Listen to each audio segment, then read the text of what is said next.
Hello everyone, welcome back to my channel. Today let's go over a medium level question that I just solved on my own. So I'm super happy about this and I'm very glad that I was able to come up with my own solution to this question without any assistance. So let's go over it and let me show you how I did it. So this is question 3380 called maximum area rectangle with point constraints 1. So basically you're given this matrix called points and you have the x and the y coordinates of each coordinate point, and you want to find the maximum area of a rectangle that basically is a rectangle. So for example, it can't be a triangle, the points have to look like at least a square, and then it doesn't have any other point inside of that. If that has inside of it, then you cannot count that rectangle. So pretty self-explanatory. For example, you can't count this because this is technically inside of this, so you'd have to sort of check that none of the coordinates are inside of that rectangle you're planning to use, and they're going to use, it's going to have to use exactly 4 points because that's the definition of a rectangle. And you just want to return that maximum area after trying all the points. So let's do exactly that. So let's just go ahead and generate all the combinations of points of size 4 because we know that we're going to have exactly 4. Right, to form a particular rectangle. So it's not sure why this is doing this. It compiles. So okay, so cool.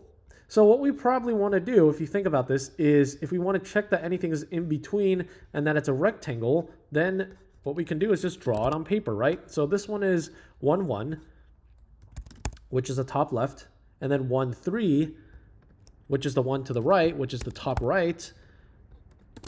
And then 3, 1 is the bottom left corner. And then 3, 3 is the bottom right corner. So that's kind of what our rectangle will look like. And so just drawing this out on paper, we probably want to sort C so that we can make sure that it's actually a rectangle. So to do that, we can probably just say we want these two to line up, right? So we want this to be equal to this because 1, 1 and 1, 3, and then 3, 1 and 3, 3. So these two have to line up, and also these two have to line up, and then also the same with this and this and this and this, right? Because you think about this is the top, and then these two are the bottom. These two are the top ones, and these two are the bottom ones. So let's say let's make a flag.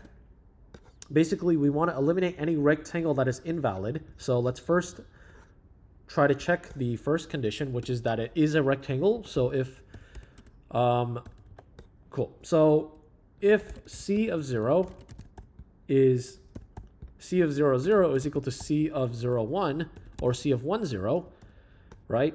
So they're both on the same x coordinate, and C of 0 of 1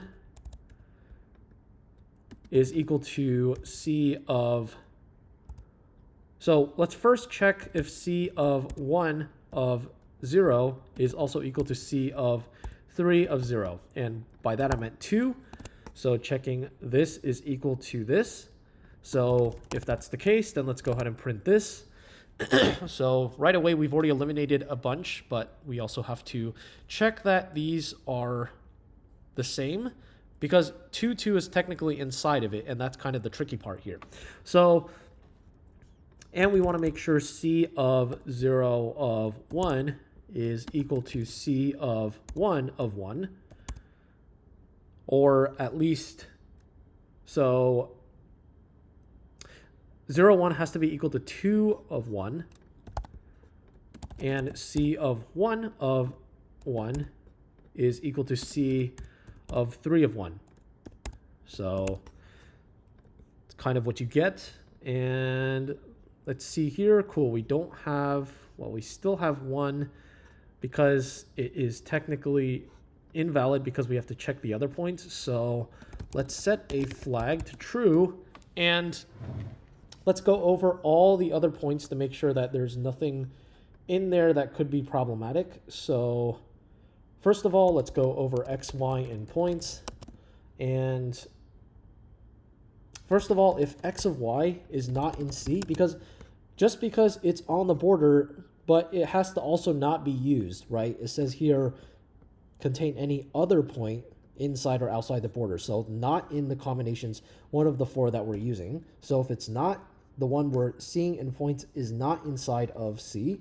And then if at any point, because this is already sorted, so we can check this as the X and this as the Y.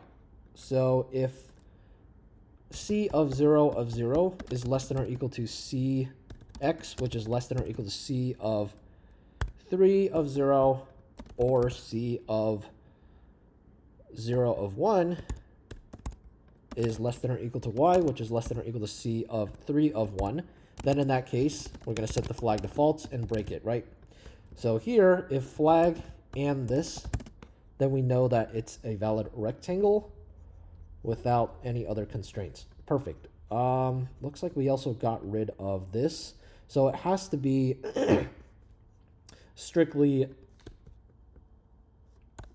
and, because that would probably make it valid, because if just X is inside of the coordinate, it doesn't mean that it's violating, right? It has to be both X and the Y coordinate to actually find the location of the point. Cool. So now that we have that, we can basically find the area of this, which we already drew this right here, which is just going to be all the X's, the biggest of the X's, right? So 3 here minus 1, 3 minus 1 for the Y's as well. So let's make two lists and let's go over each coordinate. Record all the X coordinates, record all the Y coordinates, and then take the maximum of, again, the area is just max of XX minus min of XX, right? All the X's times max of YY minus min of YY, right? So that's going to get the biggest side lengths.